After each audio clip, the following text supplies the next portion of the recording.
malasot lang dagat. At ang bayan niyang pinili nasa dulo ng bahaghari. Kaya't 1,000 kulay nangaakit kumakaway.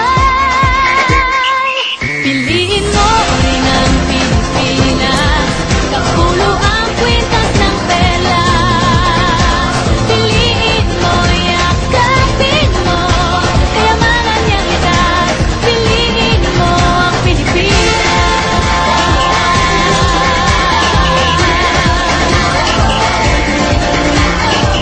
Kasayahang di mapatid, ramdam sa bawat awit. Sama't sisig lang hinda, mga puso'y lumilipad.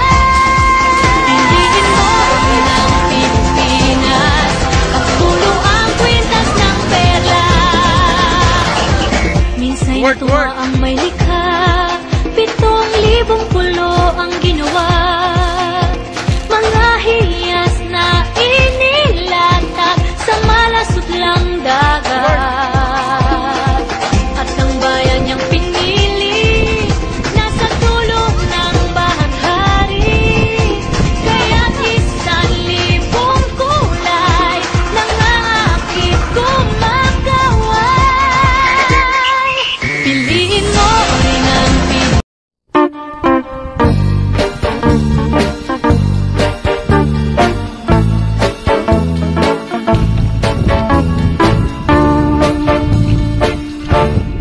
Ginsaka o ang sapa-sapa dito sa may talamnanan. Ang toraksoy kaakon nadakpan, ginhimo kung alin. Minsa'y natuwa ang may likha, 7,000 pulo ang ginawa. Mga hiyas na inilatag sa malasot lang dagat. At ang bayan niyang pinili nasa dulo ng bahaghari. Kaya't 1,000 kulay nangaakit kumakaway. Piliin mo rin ang Pilipinas, kapulo ang kwintas ng perlas. Piliin mo, yakapin mo, kayamanan niyang likas. Piliin mo ang Pilipinas.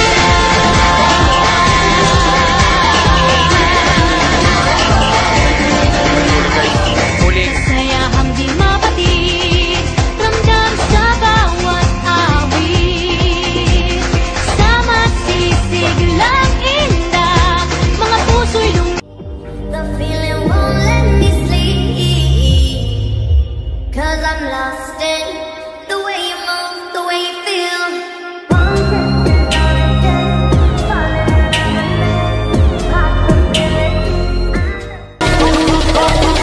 BBSTR Remix.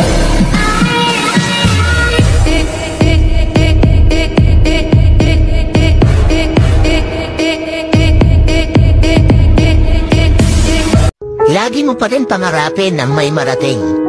Ano man ang mga pagsubok at problema ang dumating. Mabagal man ang pag-abante? Okay lang yan, basta ang importante dumidiskarte.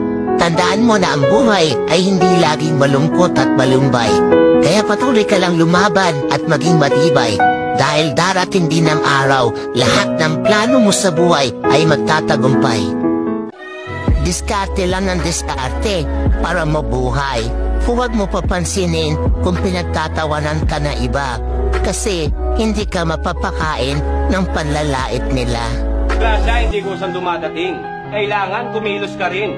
Ultimo magsasaka natin. Nagbubungkal muna ng lupa bago makapagtanim. Ibig mo sabihin, pati magsasaka natin naninira ng kalikasan. Umhang, kailangan nila yan para sa kanilang kabuhayan. Pasalamat ka sa mga yan, sila gumagawa ng paraan para magkakanin ka lang. Kung di sila nagbungkal ng lupa, kung di sila nagtanim ng punla, kung walang palay na makuha, kakain mo ba yung lupa? Kasi ayaw mo sa pag-unlad. Hindi mawawala ang baha kung iaasa natin sa tamad. Pero kung ang bayan maunlad, magkakaroon tayo ng sapat na pondo. Makagawa tayo ng tunnel sa ilalim, lahat ng tubig doon didiretso. Kakailanganin natin ng buhangin at bato para sa construction. Ngayon, mamili kayo. Ano gusto nyo? Reklamo o solusyon? Gunggung, mahal ko rin ang kalikasan. Pero sa ngayon, mas kailangan natin ng kaunlaran. Mas gugustuhin ko pang ilang ulit umahon sa pesting baha na yan kesa malunod ng tuluyan sa bansang lubog sa utang. Kalikasan laban sa kaunlaran. Kung tutusin, hindi yan dapat maglaban.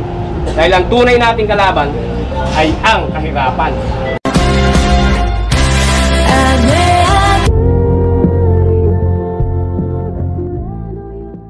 Ano naman kung may nasasabi sila sa'yo, deadmahin mo na lang.